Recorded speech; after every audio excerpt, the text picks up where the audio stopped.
On the line, Dan from Voi Vod, talking about an upcoming tour and anything else Voi Vod. Dan, thanks for taking the call. Hey, it's a pleasure. It's good to be talking to you. Now, you joined in 2008, I believe. What were you doing before Voi Vod? Well, I was playing. I was a founder member of my band when I was 14-year-old with my brother. It was called Martyr, and we had good success around the scene in Canada, and we over the years, it lasted 22 years, that band. So we were kind of a reference when other bands needed some replacement. They would often call Martyr because we would play some very technical, death metal kind of music, but with elaborate harmony and dissonance and stuff like that. Before Meshuggah and everything, but the same years then Death and Cynic and later Meshuggah came out. We were all influenced by that kind of music. So in 2005, I think, I met Blackie and we played together to celebrate the 25th anniversary of metal in Montreal, and we played some Voi Vod songs, and we played some classic thrash, Bay Area thrash, or Creator and stuff like that from Europe songs, and 5 years later we happened to be invited to do a 15-minute medley that I wrote, that I arranged, of Voi Vod in front of the Voi Vod guys and the Piggy's family.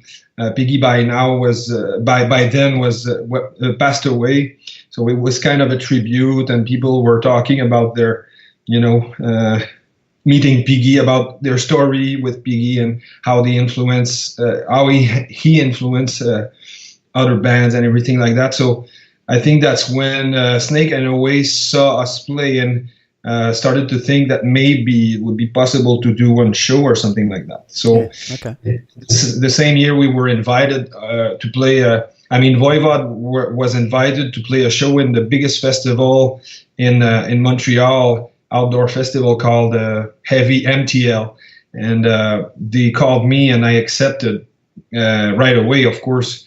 And it's been 10 years now, and 2 albums and an EP out. So it's pretty much a dream come true for me in a way, playing with my favorite band. Yeah. What was it like to step into the shoes of Piggy? That must have been a bit daunting. Yeah, of course. At the beginning, it was only supposed to be one show, and as a tribute, so I did my best, and I knew the whole catalog, I knew the songs and the aesthetic of the band because I started to listen to Voi Vod when I was 11 years old. The first album I bought was Killing Technology, and the first show I went to, I was 13 years old, was the Nothing Face tour. So I was very much into Voi Vod since a young age.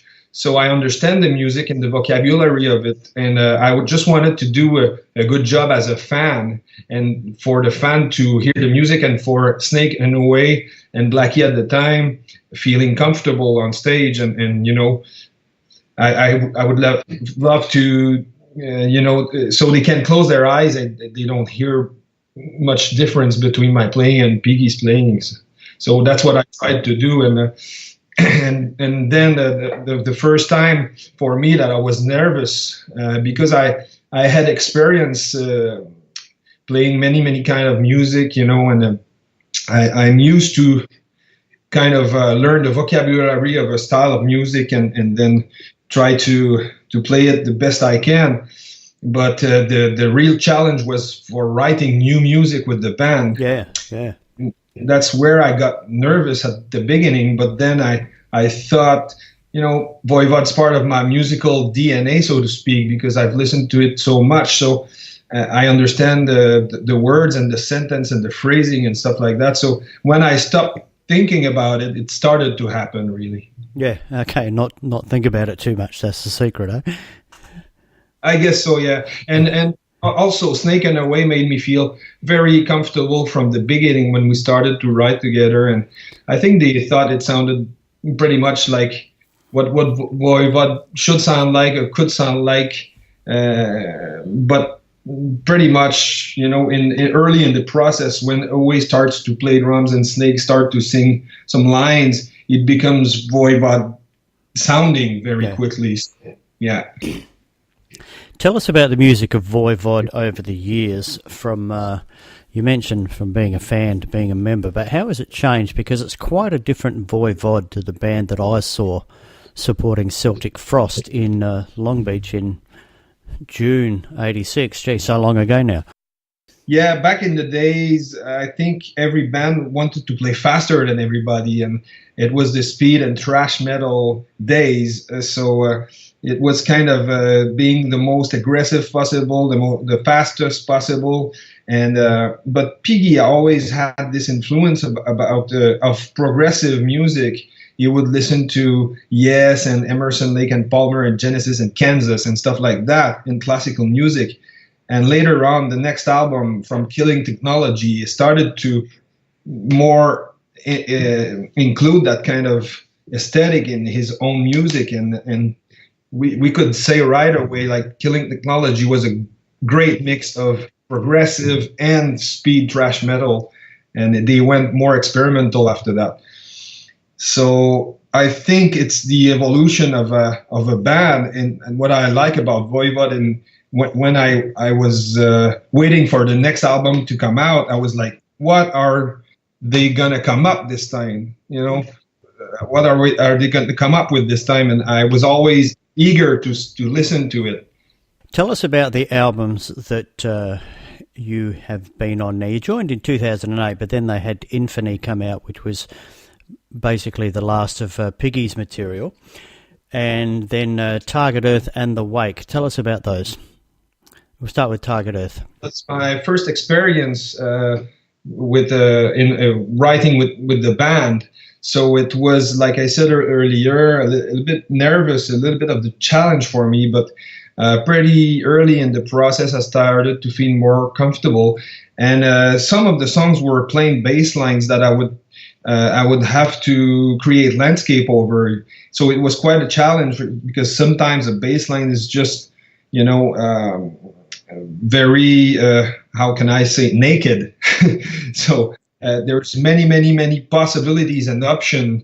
But some of the song I came up with as well, like Mechanical Mind and stuff like that. So I've been participating a lot about the arrangement of the songs, and all the layers of guitars and harmonies over the bass lines, basically. So it was a teamwork, and I was not much used to work as a team or improvising with a metal band to write. I was used to do it pretty much all by myself with my other bands. So it was quite new for a process, and I really enjoyed it. And of course, The Wake. Before The Wake, we did an EP with the same studio, Radicart Studio, with Francis Perron, and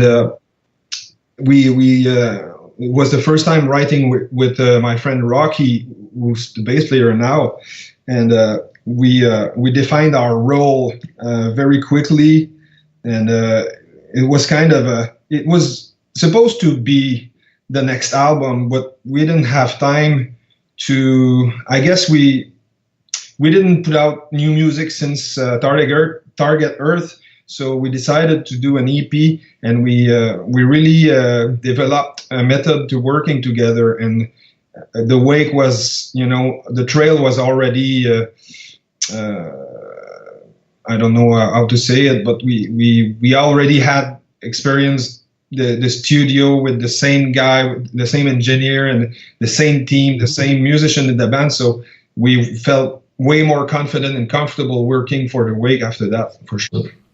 Okay, how much is the band touring these days? How much time does the band take up? We toured quite a lot. I guess we're touring around 4 months per year, close to 100 shows per year. Yep. But we also have different projects. I play in other bands here and as a freelance in studio, TV shows and stuff like that. And I teach music in college as well. So we have Rocky's a bass player, a freelance, and we all have our side projects and jobs. So we don't want to get on the road 10 months a year or stuff like that, but 4 or 5 months is all right with us. Now, you're touring Australia in late January. This one caught me by surprise. How has it come to pass that you're touring Australia in January next year? What happened? What happened? Well, we tried to go to Australia since 10 years, and it seems that nothing worked. Maybe timing was not good. Some shows were canceled at one point, I remember, and I was really looking forward to play Australia because I never went and I always wanted to go. And so many bands are playing there, but we didn't have the opportunity to go. But this year with the new album sounds the perfect timing to go there. I know that Voi Vod has been there in the 90s, in the mid 90s or late 90s. And the Away told me that it was quite amazing, even though it was like 2 shows or something. But so this year, 35th anniversary, new album, I think it's the best timing to go. What have you got planned for Australian crowds for these shows?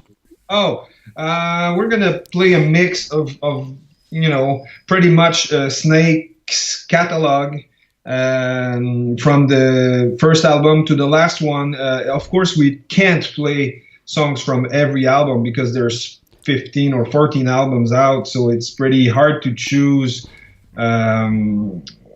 from every album, but I guess we're gonna play, the classics and some hidden gems here and there, and some new songs from the new album as well.